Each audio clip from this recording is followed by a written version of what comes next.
રાધે રાધે. શ્રી રાધા વલ્લભલાલની જય. રાધે રાધે. શ્રી રાધા વલ્લભલાલની જય.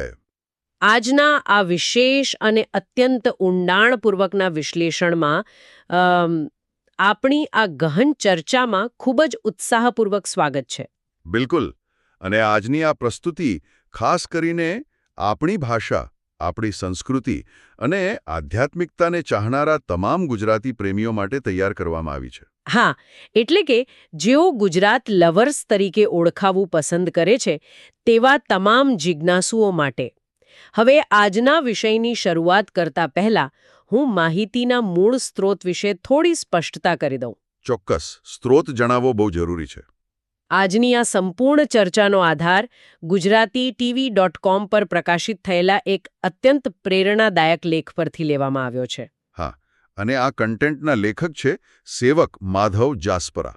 તેમણે શ્રી પ્રેમાનંદજી મહારાજના 25મી ફેબ્રુઆરી 2026ના રોજ થયેલા એક વિશેષ સત્સંગના મર્મને ખૂબ જ સુંદર રીતે શબ્દબદ્ધ કર્યો છે. અને આ સત્સંગ ખરેખર એક માઇલસ્ટોન સમાન છે, કારણ કે તેમાં એવા પાસાઓ પર વાત થઈ છે જે સામાન્ય રીતે આપણને ગૂંચવણમાં મૂકી દે. અને એ જ તો આજની આપણી ચર્ચાનું મુખ્ય મિશન છે.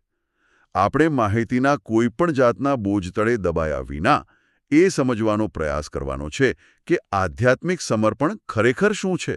સાચી વાત. ગુરુ પ્રત્યેની સાચી નિષ્ઠા કોને કહેવાય?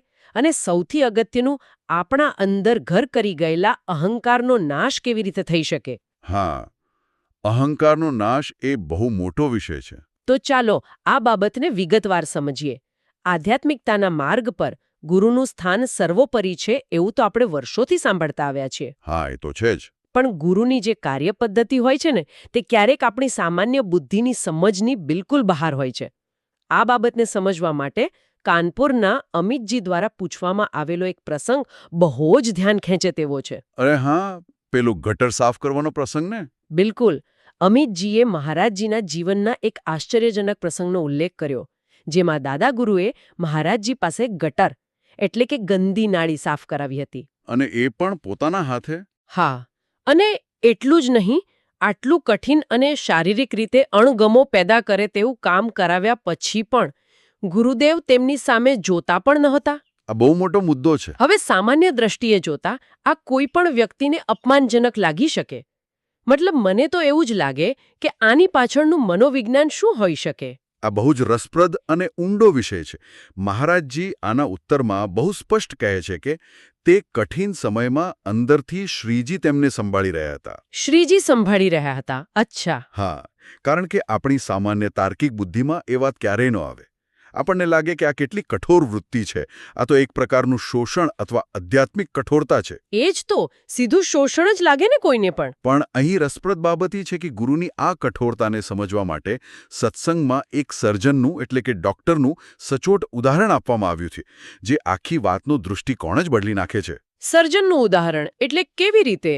વિચારો કે જ્યારે કોઈ સર્જન ઓપરેશન થિયેટરમાં દર્દીના શરીર પર ચીરફાડ કરે છે, કાપો મૂકે છે, ત્યારે દર્દીને ભયંકર કષ્ટ થાય છે. હા, પીડા તો થવાની જ. પણ શું દર્દી ભાનમાં આવ્યા પછી ડોક્ટર પર ગુસ્સે થાય છે? બિલકુલ નહીં. બસ, કારણ કે તેને પૂરેપૂરો વિશ્વાસ હોય છે કે આ કષ્ટ તેના પરમ મંગળ એટલે કે તેનો જીવ બચાવવા માટે જ છે. ડોક્ટર શરીરનો એ જ ભાગ કાપીને દૂર કરે છે જે સડી ગયો છે અથવા ભવિષ્યમાં આખા શરીરને ઝેરી બનાવી શકે છે. બરાબર ને? એકદમ સાચો. ડોક્ટરનું આ ઉદાહરણ સાંભળવામાં ખૂબ જ તાર્કિક લાગે છે, પરંતુ અહીં એક સ્વાભાવિક પ્રશ્ન ઊભો થાય છે. હા, કયો પ્રશ્ન? જ્યારે આપણે કોઈ સર્જન પાસે જઈએ છીએ ત્યારે આપણે આપણા રોગ વિશે જાણીએ છીએ અને આપણે જાતે એક સંમતિપત્ર એટલે કે કન્સેન્ટ ફોર્મ પર સહી કરીએ છીએ. આપણને ખબર હોય છે કે શું થવાનું છે. હા, સંમતિપત્ર હોય છે. પરંતુ એક આધ્યાત્મિક માર્ગદર્શક અથવા ગુરુ સાથે આવો આંધળો વિશ્વાસ મૂકવો એ માનવ મન માટે કેટલું મુશ્કેલ છે. આ આંતરિક સડો કયો છે જેને ગુરુ કાપી રહ્યા છે? બરાબર પકડ્યું. અને આ જ તફાવત આધ્યાત્મિક યાત્રાને પડકારજનક બનાવે છે. અહીં રોગ શારીરિક નથી, અહીં રોગ છે અહંકાર. અહંકાર સૌથી મોટો રોગ. અને મનુષ્યનો અહંકાર એટલો સૂક્ષ્મ હોય છે કે તેને પોતાને પણ ખબર નથી હોતી કે તે અહંકારથી ગ્રસિત છે. જેમ સર્જન પર વિશ્વાસ મૂકીએ છીએ તેવી જ રીતે ગુરુ પર વિશ્વાસ કરવો પડે છે. મતલબ કે તેઓ જે પણ પ્રતિકૂળ વ્યવહાર કરી રહ્યા છે તે અહંકાર રૂપી સડેલા ભાગને કાપવા માટે જ છે. 100%. તેમની પ્રતિકૂળ લાગતી પ્રત્યેક ક્રિયા શિષ્યના પરમ મંગળ માટે જ હોય છે. એટલે જ આધ્યાત્મિક માર્ગમાં તન, મન, પ્રાણ અને ધનનું સંપૂર્ણ સમર્પણ અનિવાર્ય માનવામાં આવે છે. સંપૂર્ણ સમર્પણ. આ જ સંદર્ભમાં સત્સંગમાં સેવકજી મહારાજનું એક બહુ જ ઊંડું વાક્ય ટાંકવામાં આવ્યું છે. પ્રથમ સેવહુ ગુરુ કે ચરણ, સકલ સમર્પણ પ્રાણધન. અદ્ભુત પંક્તિ છે આ. એટલે કે બીજું બધું જ બાજુ પર મૂકીને સૌથી પહેલા ગુરુના ચરણોની સેવા કરવી અને પોતાનું સર્વસ્વ સમર્પિત કરવું. અને આ સમર્પણની વાત આવે ને ત્યારે મને ગોસ્વામી તુલસીદાસજીની રામચરિતમાનસની પેલી પંક્તિ પણ યાદ આવે છે, ગુરુપદ પંકજ સેવા ત્રીજી ભક્તિ છે. હા, ત્રીજી ભક્તિ. બહુ જ સચોટ જોડાણ કર્યું. મતલબ કે ગુરુના ચરણ કમળોની નિસ્વાર્થ સેવા કરવી એ જ ભક્તિનું એક બહુ મોટું સ્વરૂપ છે. પરંતુ આપણે જોઈએ છીએ કે આપણું દેહાભિમાન એટલે કે હું કંઈક છું એવો ભાવ હંમેશા વચ્ચે આવે જ છે. ડગલે ને પગલે આવે. પેલા ગટર સાફ કરવાવાળા પ્રસંગમાં પણ જો કોઈ સામાન્ય વ્યક્તિ હોય તો તેનો અહંકાર તરત જ બળવો પોકારી ઉઠે, હું શા માટે આ કરું? બિલકુલ. અને આ અહંકારને તોડવાની પ્રક્રિયાને વધુ સ્પષ્ટ કરવા માટે એક બહુ જ સુંદર ઉદાહરણ આપવામાં આવ્યું છે, કુંભાર અને માટીનું ઉદાહરણ. ઓહો, કુંભાર અને માટી? જો આપણે માટીમાંથી એક મજબૂત અને ઉપયોગી વાસણ બનવાની આખી પ્રક્રિયા ધ્યાનથી જોઈએ ને તો તે એક શિષ્યના ઘડતરની જ પ્રક્રિયા છે. ચોક્કસ. કોઈ માટી એમનેમ તો ઘડો બની શકતી નથી. મેં પણ જોયું છે, પહેલા તો કુંભારે માટીને જમીન પર પછાડીને નિર્દયતાથી ટીપે છે.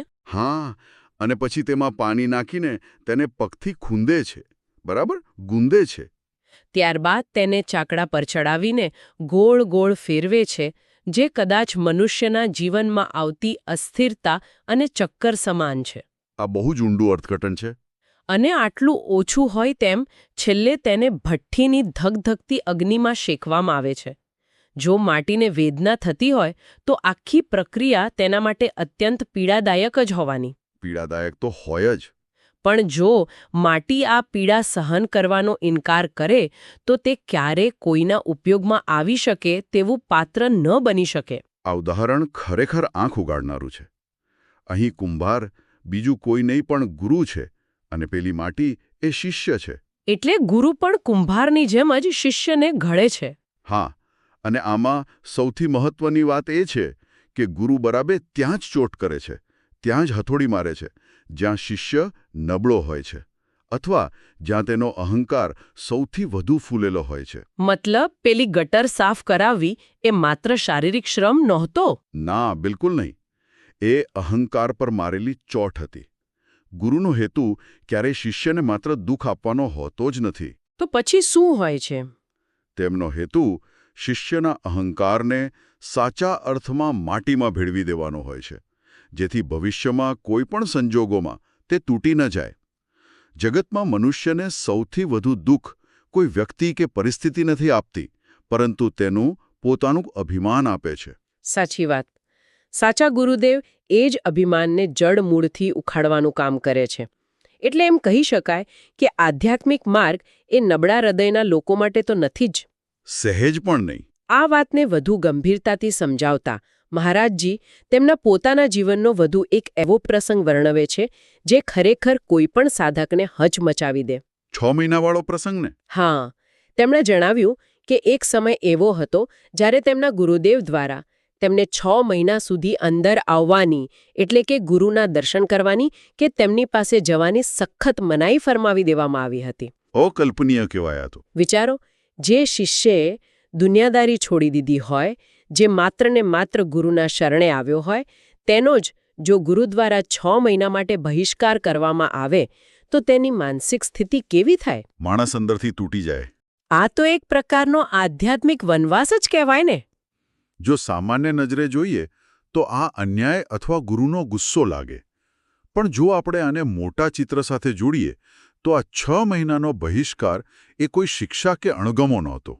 તો એ શું હતું? તે ભવિષ્ય માટેની એક અમૃતની ઘૂંટી હતી.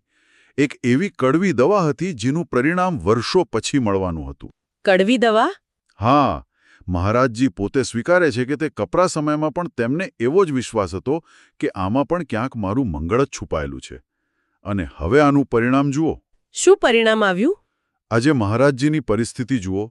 હજારો લાખો લોકો તેમના એક દર્શન માટે, તેમના આશીર્વાદ માટે પડાપડી કરે છે. હા, મેં જોયું છે. અઢળક સન્માન, પૂજા અને કીર્તિ તેમના ચરણોમાં પડેલા છે. બરાબર.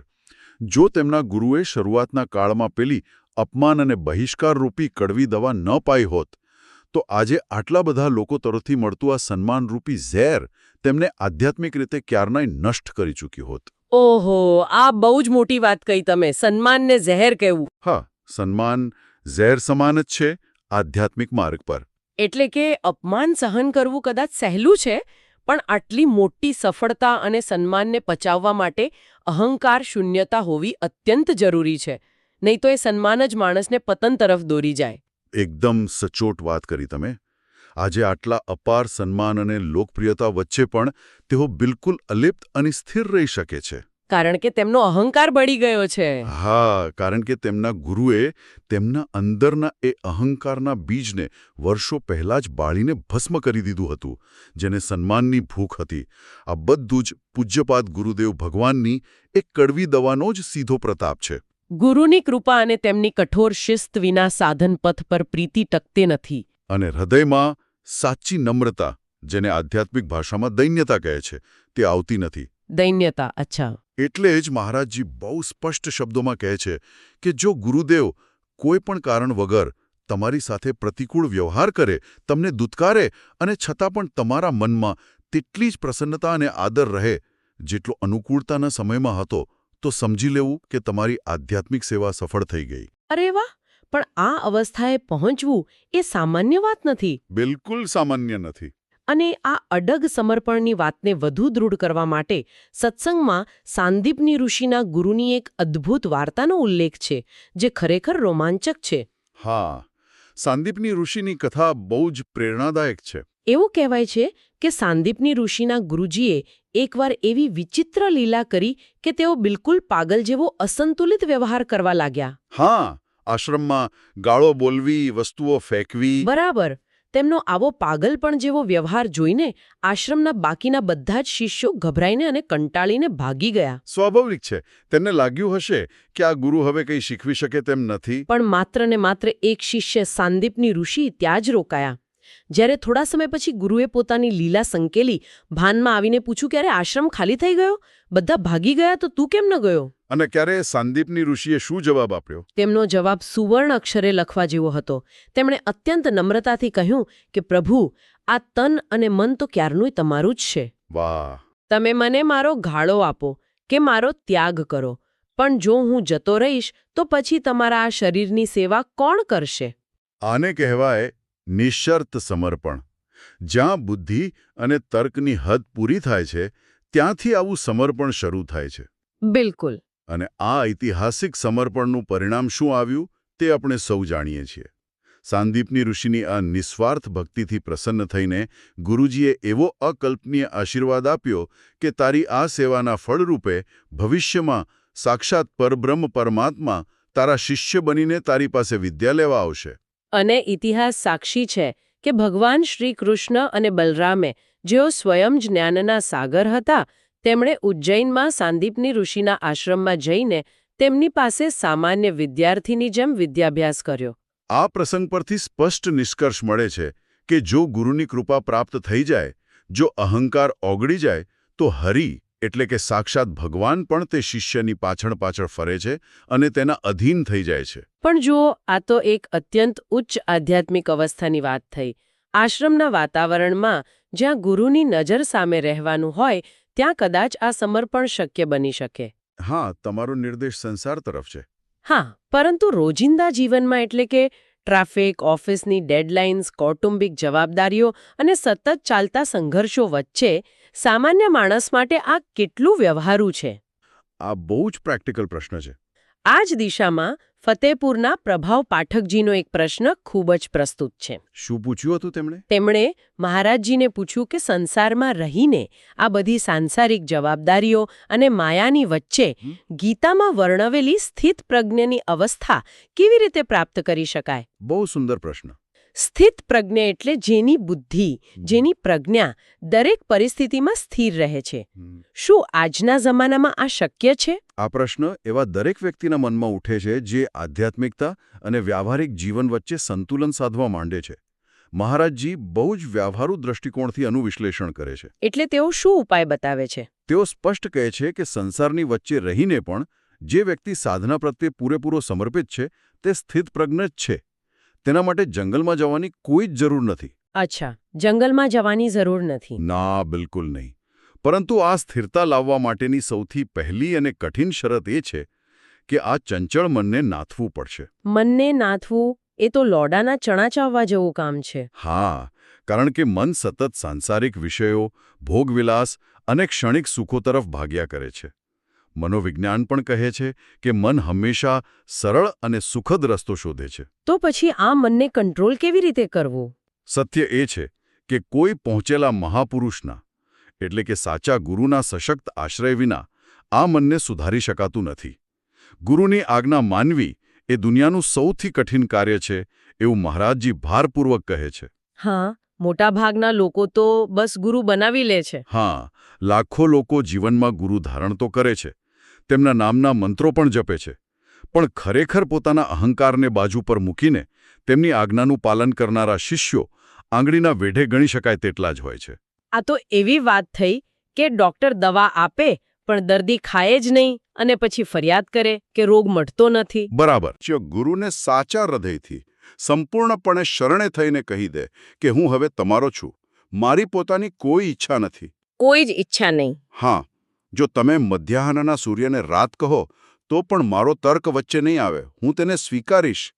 ત્યારે જ મન ઉર્ધ્વગામી બને છે, એટલે કે ઊંચાઈ તરફ ગતિ કરે છે. પણ આ માટે તો ભોગવિલાસ છોડવા પડે ને?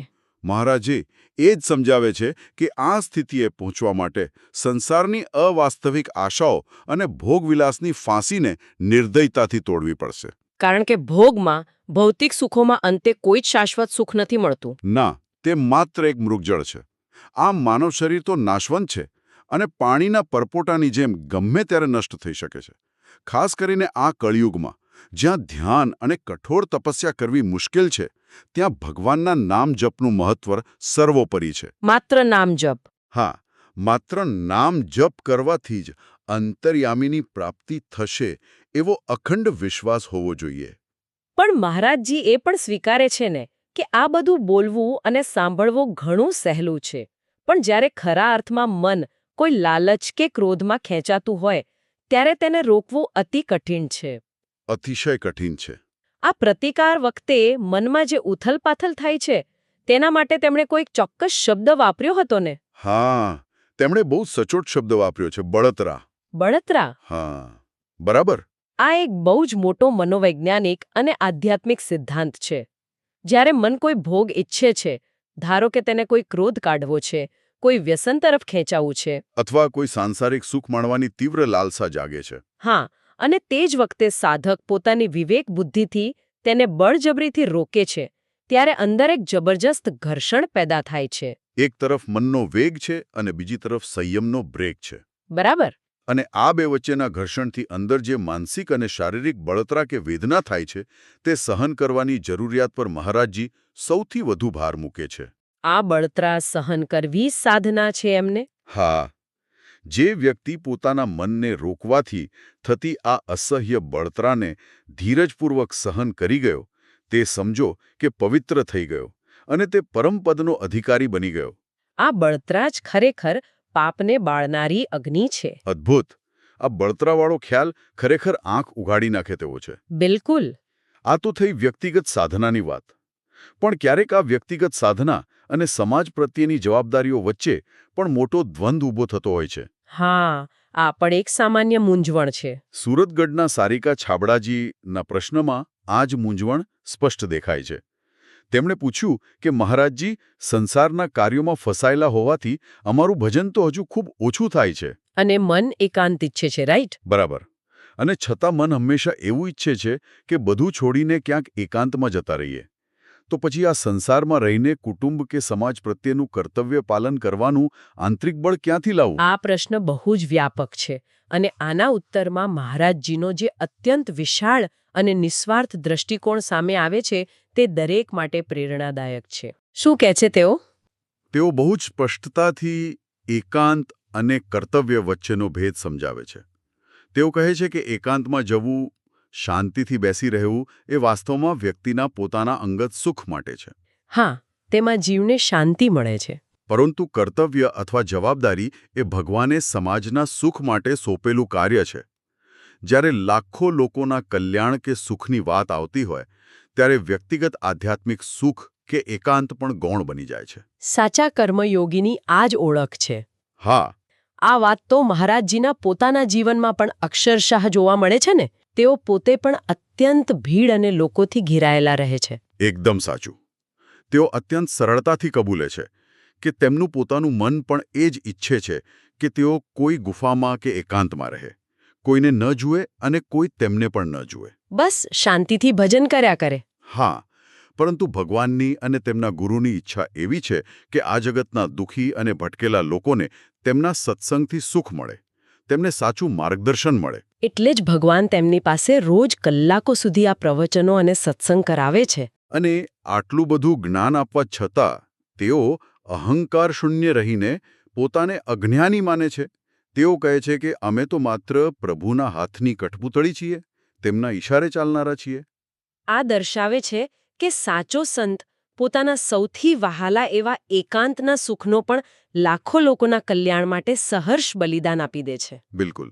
સંતોના આવા અદ્ભુત સ્વભાવ વિશે સાંભળીને સ્વાભાવિક રીતે જ મને એવું થાય કે આવું સાચું સંતત્વ કેવી રીતે પ્રાપ્ત થાય? આ જ પ્રશ્ન કાશીના દીપ્તિસિંહજીએ પણ પૂછ્યો હતો. અચ્છા, હા, દીપ્તિસિંહજી.